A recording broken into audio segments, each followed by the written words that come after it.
pemerintah Indonesia ngegaspol pembangunan SPBU khususnya hidrogen. 100 stasiun pengisian hidrogen ditargetkan nongol tahun depan atau tahun 2025. Ibarat hidrogen oasis bagi para pengendara berjiwa hijau. Pertamina dan teman-teman swasta udah ancang-ancang membangun ekosistem kayak SPBU dan Magot yang bakal menjadi the one and only. Sediain BBM, gas, dan hidrogen dalam satu atap. Pertamina juga menggandeng Toyota, raksasa otomotif asal Jepang, ngebut kembangin infrastruktur stasiun pengisian. High Speed Hydrogen Refueling Station bakal ngisi hidrogen secepat kilat. Kerjasama ini kayak tim F1 yang lagi balapan menuju masa depan bebas polusi. Hidrogen bagaikan angin segar, tapi jalanan terjal masih menantang. Biaya produksinya masih nyolok tinggi, bikin dompet pengendara bakalan mewek. Ditambah lagi, SPBU hidrogen masih langka, kayak toko kaset di era Spotify, bro. Tapi, Indonesia nggak pantang kempes. Dengan kolaborasi pemerintah swasta dan inovasi teknologi, tantangan seperti ini bisa dilibas kok pasti. Siapa tahu nih, Indonesia jadi jagoan hidrogen dunia. Ekspor bahan bakar bersih sambil pamer langit biru yang ceria. Jadi, bersiaplah teman-teman semuanya. Kita saksikan era hidrogen dan mobil listrik yang dimana sebentar lagi bakal ngebut di jalanan Indonesia. Lantas nih yang jadi pertanyaan, apakah mobil hidrogen ancaman bagi mobil listrik? Nah, jawabannya sebenarnya tergantung. Kalau bagi pelaku industri mungkin iya, tapi kalau bagi Indonesia, jawabannya ya enggak. Pasalnya, hidrogen itu terbuat dari macam-macam, kayak air yang melalui proses elektrolisis, batu bara, gas alam, dan lain-lain. Saat ini, proses pembuatan hidrogen yang paling banyak digunakan yaitu dengan gratifikasi bahan bakar fosil. Hal ini karena proses ini lebih murah dan efisien daripada proses elektrolisis air. Nah, bahan bakar fosil yang paling banyak digunakan untuk gratifikasi adalah batu bara. Karena batu bara adalah bahan bakar fosil yang paling murah dan tersedia dalam jumlah yang melimpah. Alternatif lain juga bisa menggunakan kelapa sawit dengan cara gratifikasi biomasa.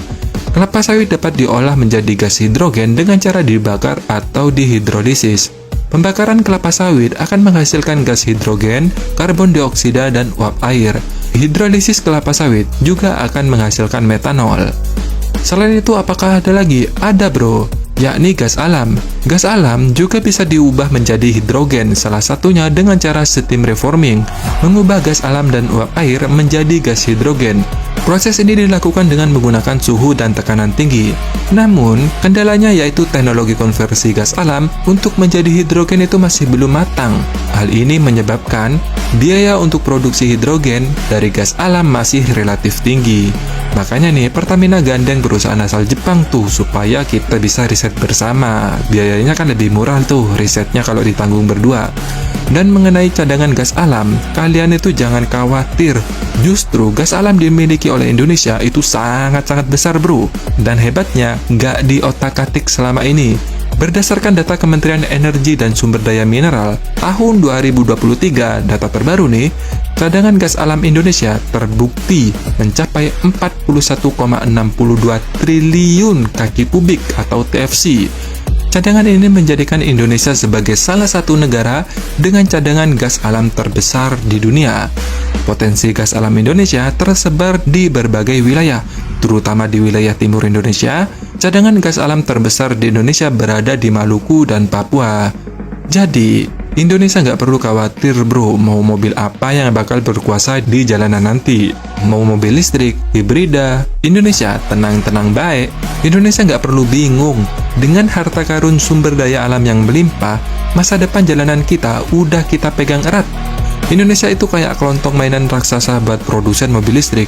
Mau jenis apa tinggal pilih bahannya.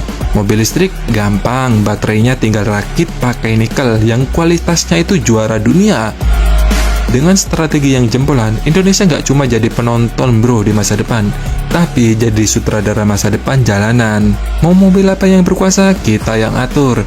Jadi gak usah khawatir, Indonesia bakal tetap jadi raja jalanan apapun wujudnya. Namun kuncinya hanya satu, hilirisasi.